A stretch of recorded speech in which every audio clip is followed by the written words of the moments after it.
everybody. My name is Maria, and I always end up making really meta talks. The last talk I gave was about event marketing at a marketing event for event professionals. And today I'm at a free event talking about free tickets, so I might be preaching to the choir a little bit, but we'll give it a go anyway. I'm the marketing manager for Tito. We're an event software company that specializes in ticket sales. We mostly work with kind of developers in the tech scene, but we work also with everybody from like churches to people who do like vintage kilo sale clothes shops. So we're pretty broad in that sense. But today I just want to talk to you about like free tickets, because at Tito we try and like make things more diverse. We try to make things as accessible as possible with the events we run, and we encourage that in our customers. So I just really like the idea of giving away free tickets to events or hosting free events. I just want to start with a quote, which everybody's probably very familiar with. No such thing as a free lunch. I looked up the like etymology / story behind this, and basically it comes from the Wild West in America, and people in saloons used to get a free lunch when they bought a beer. But the trick that there was that you would get a lot of salty food, so like rashers wrapped in salted peanuts, like salty food, so that you would buy more and more beers and ergo pay for your lunch, right? You don't have to be a trickster to give away free tickets to events. And that's kind of the main thing that I want to emphasize here, because like I know a lot of people are like, when I broach this topic with lovely people like yourself, when I'm giving a talk about it, or when I talk about it in conversation, they're always like, yeah, but what's in it for me? Or like, why should I? I like money. And there's 3 reasons why I'm going to tell you it's a good idea potentially, or something that you could probably try out for your own events. The first one is that if you're new to the circuit, it helps you get started with your events. The second one is that it helps you to grow your community if you're already established. And the third one is that it helps you help the community at large. So we'll go into and that gets you more money in the end. Yay.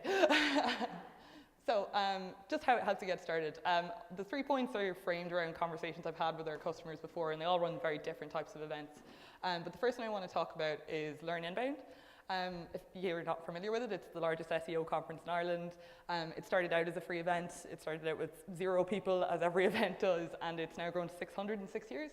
And when I started at Tito, I was our 5th hire. I was charged with like putting together a marketing plan really quickly to solve all of the company's problems. So I was like, can I talk to somebody in marketing as well, please? So I spoke to Learn Inbound because they seemed like a really good case study for us to have a chat with. And they told me eventually about how they got their event started. And this is one of the quotes that Mark gave us, because I eventually turned it into a blog post.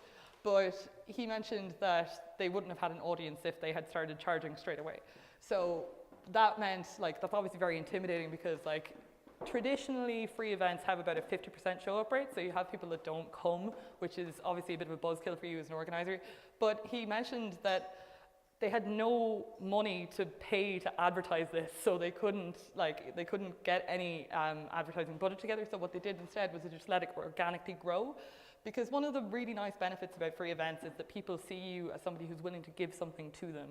They like associate that with your brand at the start, and it's something that like people naturally feel is a bit more social as an event, and they just like organically tell people about it because there's no barriers to access, there's no like exclusivity in terms of not being able to afford it, and that really worked quite well for them. And one thing I'd really recommend is like recording it, like you guys do, and spreading it around social media afterwards so that you can build that audience.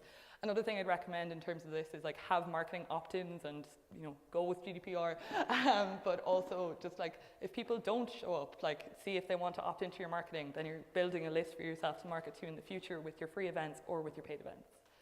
And this is just an example of hilarious Twitter that happened as a result of people not going to the event that I'm talking about. But one thing that's important to get right when you're doing a free event is like know your audience, A, but B, try and like have a very recognizable brand about it so that people can again latch onto it on social media or through different marketing channels.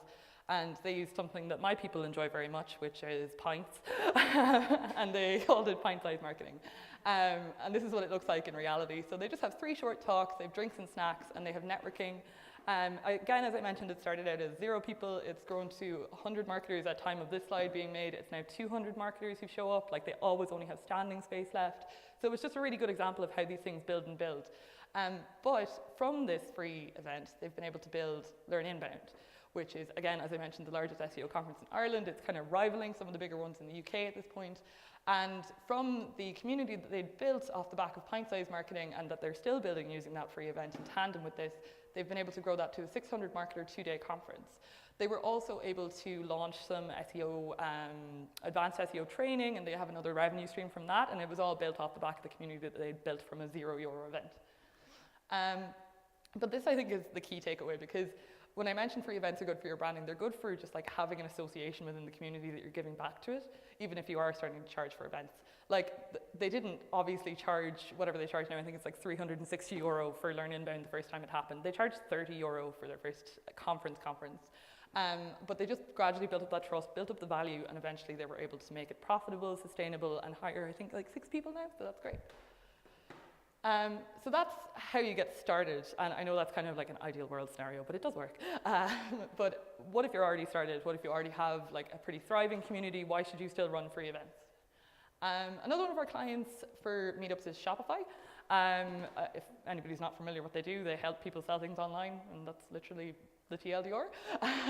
But we had a conference of our own in Chicago last year called Admission, and Caitlin Teed is part of the event team at Shopify, and she told us like a horror story that I want to share with you guys now.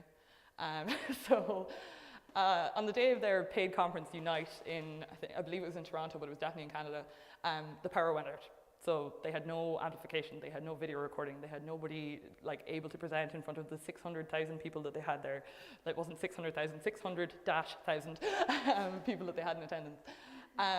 But something like after they had called the power company, they were like at a loose end, they were ringing their mothers and crying and stuff. They noticed that the community they brought together were standing around in circles around the speakers, listening to them deliver their talks, like fully analog in just these organized little pods around the conference venue. And the reason she said that happened was because of how tight-knit the community is for Shopify. For those of you who can't really read the grainy GIF I made, these are just different cities where Shopify hosts their meetups. They're like one of the most global meetup kind of groups. So it's Dubai, Taiwan, Manchester, etc., etc.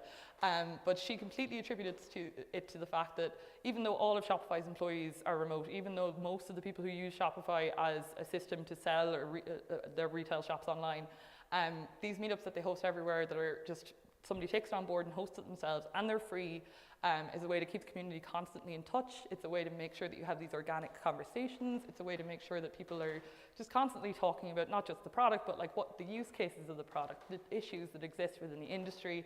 And she reckons that's why they were able to survive and weather the storm, so to speak. So that's why it's good to keep it up in case things go wrong or awry. And the last point I just want to talk about, which I think is one of the most obvious ones, is it helps you help the community at large. So in this section I want to talk about like events and conferences that offer free tickets to less, like kind of disadvantaged people or people who would fall under opportunity scholarships, etc.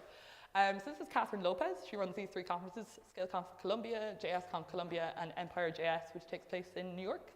And she's the daughter of 2 Colombian immigrants to New York, so she was interviewed by me for an upcoming guide that we're releasing on marketing for developers. But her story was really interesting because she doesn't like calling the free tickets that she offers to people from underrepresented backgrounds diversity tickets. She prefers to call them opportunity tickets. So I asked her why. And this is the first thing she said, which is interesting in and of itself, but diversity can be a lot of things, but opportunity includes diversity. And she went on to give us a couple of examples that were like the people that she offers free tickets to under her scholarship scheme.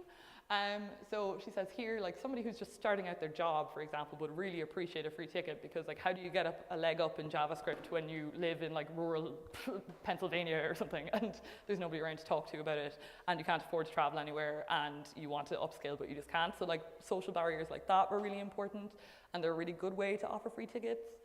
And then there's like more traditional things, like I already mentioned rural towns, but like offering them to LGBTQIA people, people who don't have access to meetups in the first place, but they can go to this conference off the back of a scholarship. It's just the idea of like potentially opening your diversity or your like opportunity scholarships to as many people as possible, and trying to just make those doors even more open than they already were. And then there's just this general idea that people from like lower socioeconomic backgrounds are probably ones that wouldn't necessarily think that they're catered to by the traditional model of how these scholarships work. So this is an example of just somebody that she knew in her personal life who really benefited from just getting a ticket to one of their conferences in Colombia. But one thing that's important to note here, because I did promise cash, dollar bills at the bottom of one of the slides, is that she gets sponsors to sponsor all of these tickets. So one thing that she mentioned to note is that once you get one sponsor in to do the philanthropic good thing, usually sponsors from the same industry are interested in sponsoring additional ones if you want to inflate the number that you can offer. I thought that was really interesting. And further to that, one thing that's important potentially to do in this is it's very difficult to say no to somebody when they apply for a free ticket like this. So what she does is she outsources it to one of the sponsors that have provided the money for the tickets so that they can objectively do this, and then she doesn't have the heartache of explaining to people why they didn't get it, which I thought was also just a really interesting tip to share with you. So those are the 3 stories. And that's just for the sponsors, and eventually if you do all 3 of those you get money and happiness and you get to spread both and eventually grow your events, grow the community, and help people who wouldn't otherwise be able to engage with the community. And that's all I have for you, but if you want to contact me or Tito, you can find us at these 2 places, and otherwise just thank you very much.